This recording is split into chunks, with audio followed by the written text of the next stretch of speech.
My sister posted, "Family movie night with the kids who deserve treats." Every cousin was there, except my son. He was 10. At home, we weren't invited. He saw the post, asked, "What did I do?" I said, "Nothing, baby." Rented out a private movie theater. $3 400. Invited his friends, 30 kids, posted everything. When her kids saw it and asked why they weren't invited, my son John was on the couch with his knees up controller in his lap, pretending the TV was interesting. It was 8:41 p.m. on a Friday. I remember because the microwave clock was blinking again and I hadn't fixed it, so I had set a timer on my phone. Same routine, same quiet. Then my phone buzzed. A Facebook post. My sister Megan. Big smiling photo. Popcorn buckets. Kids piled on couches. The caption, "Family movie night with the kids who deserve treats." Every cousin was there except my son. He was 10 at home with me, not invited. John's head tilted the way it does when he's trying to understand something that doesn't match the rules he's been taught. "Mom," he said. I tried to keep my face normal, like weather, like it wasn't about to turn. He picked up my phone because I'd set it down on the coffee table without thinking. He scrolled. I watched his eyes move. I watched his throat work like he swallowed something too big. He didn't cry. That would have been easier. He just stared like the room got colder. "Why am I not there?" he asked. I opened my mouth and nothing came out at first. In the post, I could see Megan's living room. I recognized the throw blanket I gave her for Christmas. I could see my mom's hand in one corner holding a soda. I could see my niece Riley holding up candy like a trophy. And I could see the tagless cousins, aunts, uncles. Not me, not John. John's voice got smaller. "Did I do something?" My mouth went dry. "No," I said fast. Too fast. He looked at me, searching my face like it was a map. "What did I do?" he asked again, softer, like maybe I had heard him wrong the first time. I felt my body react before my brain caught up. Cold hands, tight chest, my teeth pressed together. "I didn't do anything," he whispered like he was trying to convince himself. I took the phone gently out of his hands. I sat next to him close enough that our shoulders touched. "Nothing, baby," I said. "You did nothing." He blinked hard. Once, twice. "Then why—" "I don't know," I said, and it tasted like metal. "But it's not you." He stared at the TV again, but he wasn't seeing it. And that's when I realized something very clear. Megan didn't just forget. She chose. She chose to post it too. Not a group text, not a call. A public little sign that said, "These kids count, that one doesn't." John's voice went quiet, like he'd stepped back inside himself. "Okay," he said. And the fact that he said "okay" made something in my chest crack. I didn't scream. I didn't call her. I opened my notes app and typed 3 words, "private theater rental." Then I said out loud, calm enough to scare myself, "Hey, bud." He looked at me. "Do you want to invite your friends to a movie night?" His eyes flickered. Hope. Cautious. Pain still there. "Like for real?" he asked. "For real," I said. He swallowed. "How many?" I looked at the post again. Counted heads. My brain counted the way it does when it's trying not to fall apart.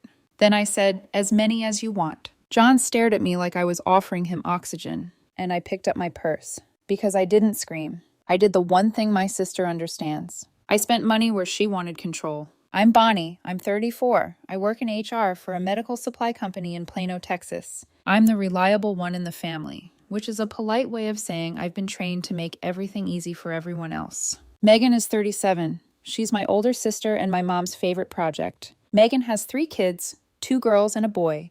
They're loud, adored constantly. So fun. I have one John. Quiet, observant. The kid who says please without being reminded and still gets overlooked. The family narrative is always the same. Family helps. Don't be sensitive. Let it go. And the biggest one, don't make a scene. Megan runs it like she owns the family calendar. Holidays, birthdays, gatherings. If she plans it, it's family. If she doesn't, it's just something you did. I used to swallow it because I thought it was temporary. I thought once John got older, once he became easier, once I proved I wasn't difficult, it would smooth out. It didn't. 3 incidents burned it into me. 1. John was 6. Megan hosted a backyard barbecue. I brought fruit chips, the good juice boxes. Megan's daughter spilled a full cup of lemonade on John's hoodie. John didn't yell. He didn't shove. He just stood there soaked. Megan looked at him and said, "See, this is why I like my kids. They're not weird about stuff." John blinked and said, "I'm not weird." Megan laughed like he'd told a joke. "Okay, sweetie." My mom told me later, "She didn't mean it. Don't make it into something." John stopped wearing that hoodie. 2. John was 8. Family trip to the zoo. Megan bought matching shirts for the cousins. She handed them out in the parking lot. Blue shirts with little animals. Megan's kids got them. My niece got them. My nephew got them. John watched, waiting. Megan glanced at him and said, "Oh, I didn't get one in his size." She didn't even pretend to look sorry. I said, "He's 8. He wears a medium." Megan shrugged. "Well, it's fine. He can just wear whatever." John spent the day walking behind everyone, hands in his pockets like he was trying not to take up space. That night in the hotel, he asked me, "Am I not a cousin?" I said, "You are." He said, "Then why am I always extra?" I didn't have an answer that didn't poison something. 3. Last Christmas, Megan did the kids' gift exchange. She had everyone bring one special gift for a cousin. We drew names. John drew Riley. He spent his own allowance, $22.17 at Target. I know because I still have the receipt in my email. He bought her a squishmallow she'd been talking about for weeks. Riley opened it and screamed like it was the best thing she'd ever seen. John glowed just for a second. Then Megan clapped and said, "Okay, now the real gifts." And out came 3 huge bags for Megan's kids' tablets, a bike, some brand-name shoes. John's special gift was a $10 Roblox card from one of Megan's kids who barely looked up from her iPad. John said thank you anyway. On the way home, he stared out the window and said, "Maybe they forgot I'm only one kid." I said, "They didn't forget." Then I lied and added, "They're just busy." That was the pattern. Not one big explosion, just death by 1,000 tiny exclusions. Megan's cruelty always came dressed as reasonable. If I called it out, she'd sigh and say, "Bonnie, don't do this." My mom would back her up. "You're making it awkward." So I stayed small, and John learned how to shrink. He learned to smile when he wasn't included. He learned to say, "It's fine," when it wasn't. And I kept telling myself the line that kept me in it. I thought it was temporary. It wasn't. Because a kid can only hear, "It's not you," so many times before he starts thinking it is. After John saw the post, I did not write Megan a paragraph. I did not ask my mom to mediate. I did not beg for inclusion from people who treat it like a privilege. I opened my laptop and started looking up private theaters. Not a regular movie theater, the kind where you rent a whole room, pick a movie, order food, control the guest list. I found one 20 minutes away, a boutique cinema with a premium event suite. It came with a host, unlimited fountain drinks, popcorn pizza, and an arcade card for each kid. The price made my stomach do a little flip. $3,400 plus tax. My brain did math automatically. Mortgage, groceries, car payment, after-school care. Then my brain did another calculation. "What is it worth to replace that look on my son's face?" I called. "Hello," I said. "I want to book the private theater for next Saturday." The girl on the phone sounded cheerful. "How many guests?" I looked at John, who was sitting at the kitchen table doing homework like nothing happened. "A 30, I said. When I hung up, I didn't feel triumphant. I felt calm, cold, focused. That night, I sat with John and said, "We're doing movie night." He kept his pencil moving. "Okay." "Your friends," I added. "Not cousins, not family politics, your friends." He paused and looked up. "Like Tyler and Dylan?" "Whoever you want," I said. "Make a list." He hesitated. "Is Megan going to be mad?" The fact that my 10-year-old was already managing Megan's emotions made my jaw tighten. "She can feel whatever she wants," I said. "This is for you." John nodded slowly, like he didn't fully trust good things. Then he wrote names carefully, like he was afraid the paper might reject them. I sent invitations to parents, texted details, collected RSVPs. I kept my tone professional. "Hi, John's doing a private movie event next Saturday, 4:00 to 7:00 p.m., food included. Please reply with allergies." Receipts started forming automatically. A folder on my phone. Screenshots of Megan's post. My booking confirmation. The invoice. The guest list. The RSVP thread. The allergy notes. Because when you come from my family, you learn that if you can't prove it, it'll be rewritten. Wave 1 of Escalation came fast. Megan called the next morning. I let it ring twice because I didn't want my voice to sound anything other than steady. "Hello." Her tone was light. Too light. "Hey, so, you okay?" "I'm fine," I said. "Mom said you seemed upset last night," she said, like she was gently diagnosing me. "I'm not upset." Silence. Then about the movie night. I didn't answer. Megan sighed. "Bonnie, it was just a little family thing." "You posted it," I said. "Wah." "So," she snapped, dropping the act for a second. Then she recovered. "Look, you're overreacting." "I'm not," I said. John was hurt. Megan did that little laugh, like empathy was a hobby she didn't have time for. "Kids get hurt over everything." "He asked what he did wrong," I said. Megan paused like she didn't like that fact. Then she said the reasonable line, the one that's cruel if you actually hear it. "Well, maybe it'll motivate him to be more involved." My hands went cold. "Be involved in what?" I asked. "You know," she said. He's quiet. He doesn't blend. Blend. Like my son was a stain. I stared at my kitchen counter, at John's handwriting, at the list of friends he'd picked with care. Don't talk about him like he's a problem, I said. Megan's voice sharpened. Don't put words in my mouth. You just did, I said. Then she tried to reframe it as help. We were giving the kids a treat, she said.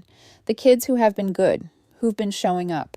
John shows up, I said. You just don't count him, Megan huffed. Wow, okay, you're being dramatic. I didn't argue. I said, we're done with this conversation, and I hung up. Wave 2 hit when the invitations started circulating. Because parents talk, kids talk. By Tuesday, Megan's kids knew there was a private theater party. They knew there were 30 kids. They knew there was pizza and arcade cards. They asked Megan why they weren't invited. And Megan did what she always does when she feels control slipping. She called my mom, then my mom called me. Bonnie, she said, tired and disappointed, like I'd ruined a rug. Why are you doing this? I'm having a party for John, I said. My mom exhaled. But you're making it look like you're retaliating. I stared at my calendar, at the booking confirmation, at the amount I'd already paid. I'm not retaliating, I said. I'm replacing something Megan took. My mom went quiet. Then she tried the family language. We all decided that movie night was just for the kids who... Stop, I said. My voice was still calm, but it felt like steel. You weren't protecting anyone. You were excluding a 10-year-old. My mom's tone tightened. This is going to cause drama. John was already hurt. The drama happened. You just didn't mind it because it wasn't Megan's kid. Silence again. My mom tried a softer angle. You could have just talked to Megan. I did, I said. She said it would motivate him. My mom didn't defend that. She couldn't. So she pivoted to the real lever. Just don't post it, she said. There it was. Not don't hurt Megan's kids. Not I'm sorry, John felt left out. Just don't make Megan look bad. I stared at the phone. Then I said, I'm going to post it. My mom's voice went sharp. Bonnie, I'm not arguing, I said. This is his night. And that's when I stopped trying to make them understand. I started documenting because I knew what was coming next. The rewriting, the minimizing, the that's not what happened, the you're sensitive. Receipts don't care about family narratives. Saturday came. John woke at 6:13 a.m., even though the party wasn't until 4. He trailed me through the kitchen while I packed extra napkins, checked allergy notes, and printed the theater waivers. At 4:32, we pulled into the parking lot. Kids poured in, parents herding them, backpacks bouncing. John's shoulders were tight until his friends yelled, John, bro, this is sick. No way your mom rented the whole thing. He smiled. Real, not careful. And my throat burned. Inside, the host handed us wristbands. Happy birthday. It's not his birthday, I said. It's just his night. She nodded like she understood. We took simple photos. No insults, no targets, just proof. John under the marquee with his name. John gripping a popcorn bucket bigger than his head. John in the best seat with kids who chose him. At 4:18, when the lights dimmed, I stepped into the hallway and posted 3 photos. Private movie night for John and his friends. 30 kids full theater because he deserves to feel included. No tag, no mention of Megan. Just the truth. My phone exploded. Megan, are you kidding me? Mom, call me. Aunt Monica, wow. I didn't answer. Megan called. I declined. Then Riley texted John. Why didn't you invite us? John stared at the screen a long time and typed flat. You didn't invite me. At 5:02, Megan showed up. She marched into the lobby with a forced smile and anger in her eyes. 2 kids behind her, confused and hopeful. Loud enough for the host to hear, she said, So this is what you're doing. I walked toward her slowly. Megan, this is a private event. You're not invited. You invited family, she hissed. I invited John's friends, I said, because he's the one you left out. Riley tugged her sleeve. Mom, why aren't we going in? This is petty, Megan snapped. It's a boundary, I said. You're posting to make me look bad. You did that when you told the internet some kids deserve treats and mine doesn't. The host stepped closer. Ma'am, is there a problem? Megan smiled brittle. No, we're family. I looked at the host. This person is not on the guest list. The host didn't hesitate. You'll need to leave the premises. Megan went red. Are you serious? Yes. Megan turned on me.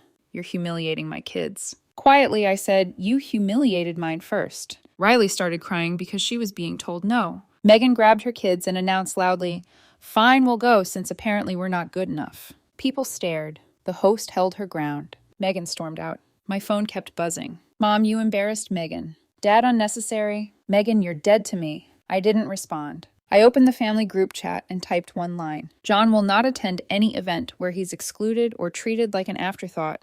If that's a problem, we won't be attending at all.